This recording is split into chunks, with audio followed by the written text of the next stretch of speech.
Hi everyone, my name is Pooja. Welcome to my channel Microeconomics Learner.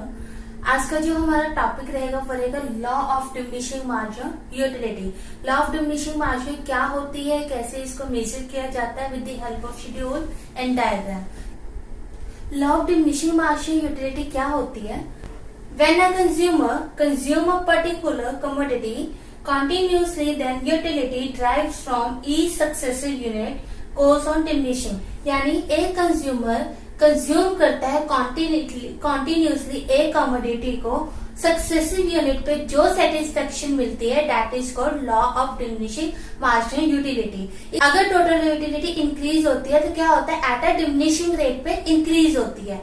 इसमें क्या होगा law of diminishing margin utility में, total utility increase, marginal utility decrease. अब इसकी जो definition है वो क्या है वो मैं आपको बताती हूँ।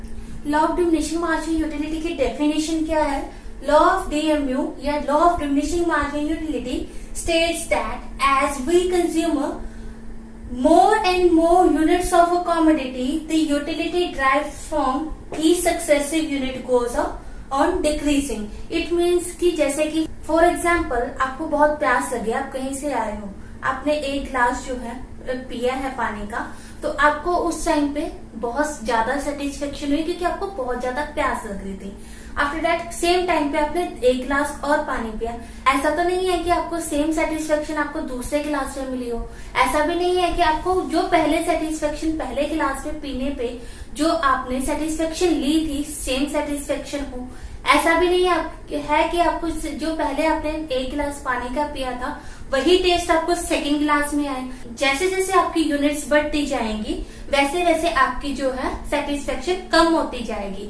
एक लेवल पे सेटिस्फेक्शन कम हो जाएगी, एक लेवल पे आपका जीरो हो जाएगा और एक लेवल पे आपका नेगेटिव हो जाएगा। जब आपकी सेटिस्फेक्शन जीरो हो जाएगी यानी कि आपका मन नहीं है पानी पीने का, फिर भी आप पी रहे हो।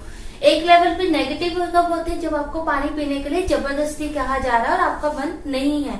It means marginal utility decrease होती है, देन जीरो होती है, देन नेगेटिव होती है। हम एक और एग्जांपल ले लेते हैं किसी हिली एरिया का, लाइक शिमला। आप फर्स्ट टाइम शिमला घूमने गए, आपको जो एक्साइटमेंट उस टाइम पे थी और जो वहां पे घूमने पे आपको सेटिस्फेक्शन मिली है, आप सेकेंड टाइम पे जाओगे, क्या आपको वही एक्साइटमेंट होगी? क्या आपको वही सेटिस्फेक्शन मिलेगी? नहीं। अगर आप थर्ड टाइम पे जाओगे तो आपको ऐसा होगा कि एक बार जाके आया, दो बार जाके आया, बट तीसरी बार नहीं, क्योंकि आपको सेम सेटिस्फेक्शन एक ही जगह पे जाने पे नहीं मिलेगी। That is called law of diminishing marginal utility. अब हम इसके एजम्पशंस पढ़ेंगे कि इसके एजम्पशंस क्या होती हैं। Law of diminishing marginal utility की एजम्पशंस क्या है? Units consume must be homogeneous, यानी जो आप यूनिट कंज्यूम कर रहे हैं वो सेम क्वालिटी का होना चाहिए। होमोजीनियस का मतलब होता है same quality. Income must be constant, जो हमारी इनकम होगी वो कांस्टेंट होनी चाहिए। Units consume must be continuously, यानी आपको जो यूनिट्स कंज्यूम कर रहे हो वो कॉन्टिन्यूसली कंज्यूम करनी पड़ेगी। यही हमारी एजम्पशन है कि आप units consume must be continuously. Fourth assumption is only one commodity must be consume at a time, यानी कि इसका एक टाइम फ्रेम होना चाहिए कि एक ही टाइम पे आपको सारी कमोडिटी जो है कंज्यूम करनी है। Cardinal measurement of a utility, cardinal approach क्या होता है? We can measure in number, यानी जो हमारी सेटिस्फेक्शन है वो हम किस में मेजर करेंगे? नंबर्स में, like 1 2 3। Consumption of a reasonable quantity, यानी कि कंजप्शन जो हमें करनी है कंज्यूम वो एक रीजनेबल क्वांटिटी पे करनी होगी। यानी आपने एक गिलास पानी है, आप उसको ग्लास के थ्रू पियोगे, ऐसा तो नहीं है कि आप स्पून के थ्रू पानी को पियोगे। इट मीन्स कंजप्शन जो करोगे आप वो रीजनेबल क्वांटिटी पे होनी चाहिए। No change in quality, it means कि आप जो चीज के लिए कंजप्शन कर रहे हो आप उसी चीज के लिए कंजप्शन करोगे, अदर चीज के लिए कंजप्शन नहीं करोगे। अगर आप पानी पी रहे हो तो इट मीन्स आपको पानी की ही कंजप्शन कॉन्टिन्यूसली करनी है। ऐसा नहीं है कि आपको चाय की कंजप्शन करने लग जाओगे, नहीं। ये हमारी जो एजम्पशन है no change in quality. Last जो हमारी एजम्पशन है रैशनल कंज्यूमर, इट मीन्स कि एक कंज्यूमर को पता होना चाहिए कि डिफरेंस क्या है टेस्ट में।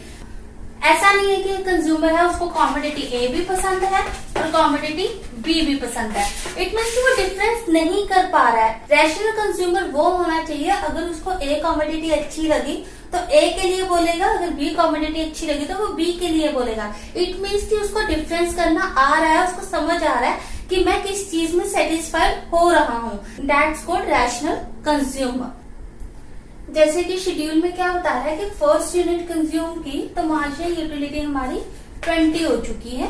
सेकेंड यूनिट कंज्यूम करने पे मार्जिनल यूटिलिटी 16 हुई है। थर्ड यूनिट कंज्यूम करने पे मार्जिनल यूटिलिटी 10 हुई है। फोर्थ यूनिट कंज्यूम करने पे मार्जिनल यूटिलिटी 4 हुई है। फिफ्थ यूनिट कंज्यूम करने पे हमारी मार्जिनल यूटिलिटी 0 हो चुकी है। That is called satiety point, right. 6 unit पे जो उसको मार्जिनल यूटिलिटी मिली है वो माइनस में यानी नेगेटिव में जा चुकी है। अब हम टोटल यूटिलिटी फाइंड आउट करेंगे। मार्जिनल यूटिलिटी का जो सबमिशन होगा that is called total utility. It means 20 में 16 प्लस किए, 36 में 10 प्लस किया, 46 में 4 प्लस किए, 50 में 0 प्लस किया, 50 में -4 किया, माइनस प्लस माइनस होता है तो 46, राइट। अब हमें क्या दिखा रहा है ये शो कि हमारी मार्जिनल यूटिलिटी डिक्लाइन हो रही है। एक लेवल पे आके 0 होगी, that is called satiety point, and एक लेवल पे आके वो नेगेटिव हो चुकी है। अब यहाँ पे क्या हो रहा है, टोटल यूटिलिटी इंक्रीज हो रही है एट ए डिमिनिशिंग रेट। डिमिनिशिंग रेट कैसे पता लगेगा? 20 में 36 का जो डिफरेंस है वो 6 का है। 36 में इसमें इसका है 10 का है, 10 से इसमें 4 का, यानी इंक्रीज तो हो रही है बट किस लेवल पे? एट अ डिमिनिशिंग रेट पे, राइट। अब हम इसको डायग्राम के थ्रू स्टडी करते हैं कि डायग्राम के थ्रू कैसे हमें law of diminishing marginal utility find out कर सकते हैं। डायग्राम के थ्रू हम डिमिनिशिंग मार्जिनल यूटिलिटी कैसे फाइंड आउट कर सकते हैं? This is X axis, this is Y axis, this side is total utility and marginal utility positive, this side marginal utility is negative.